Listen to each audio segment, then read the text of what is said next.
एक शहर में एक परिश्रमी, ईमानदार और सदाचारी लड़का रहता था। माता पिता, भाई बहन, मित्र, रिश्तेदार सब उसे बहुत प्यार करते थे।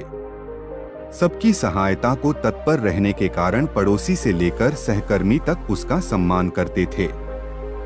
सब कुछ अच्छा था, किंतु जीवन में वह जिस सफलता प्राप्ति का सपना देखा करता था, वह उससे कोसों दूर था। वह दिन रात जी जान लगाकर मेहनत करता, किंतु असफलता ही उसके हाथ लगती।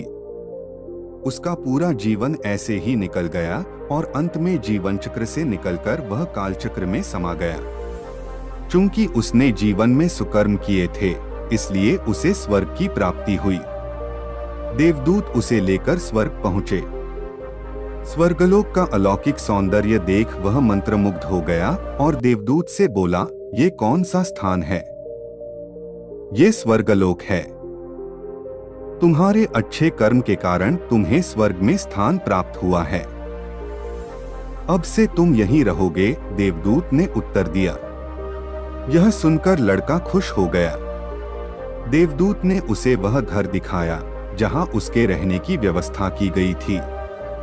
वह एक आलीशान घर था।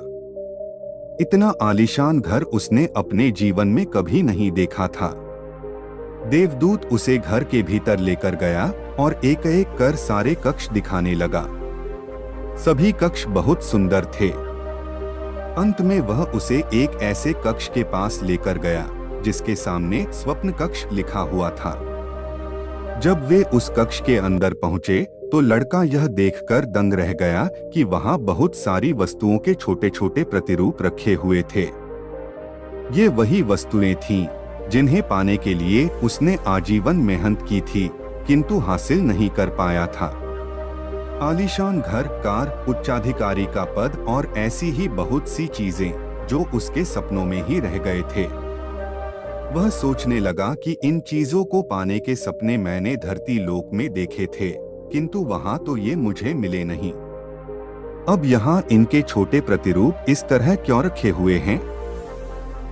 वह अपनी जिज्ञासा पर नियंत्रण नहीं रख पाया और पूछ बैठा, ये सब यहाँ इस तरह, इसके पीछे क्या कारण है? देवदूत ने उसे बताया, मनुष्य अपने जीवन बहुत से सपने देखता है और उनके पूरा हो जाने की कामना करता है, किंतु कुछ ही सपनों के प्रति वह गंभीर होता है और उन्हें पूरा करने का प्रयास करता है। ईश्वर और ब्रह्मांड मनुष्य के हर सपने पूरा करने की तैयारी करते हैं, लेकिन कई बार असफलता प्राप्ति से हताश होकर और कई बार दृढ़ निश्चय की कमी के कारण मनुष्य उस क्षण प्रयास करना छोड़ देता है जब उसके सपने पूरे होने वाले ही होते हैं। उसके वही अधूरे सपने यहाँ प्रतिरूप के रूप में रखे हुए हैं। तुम्हारे सपने भी यहाँ प्रतिरूप के रूप में रखे हैं। तुमने अंत समय तक हार न मानी होती तो उसे अपने जीवन में प्राप्त कर चुके होते। लड़के को अपने जीवन काल में की गई गलती समझ आ गई, किंतु मृत्यु पश्चात अब वह कुछ नहीं कर सकता था।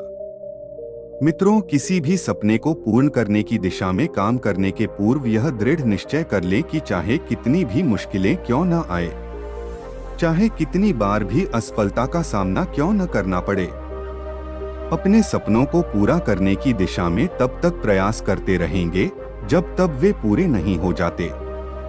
अन्यथा समय निकल जाने के बाद यह मलाल रह जाएगा कि काश मैंने थोड़ा प्रयास और किया होता।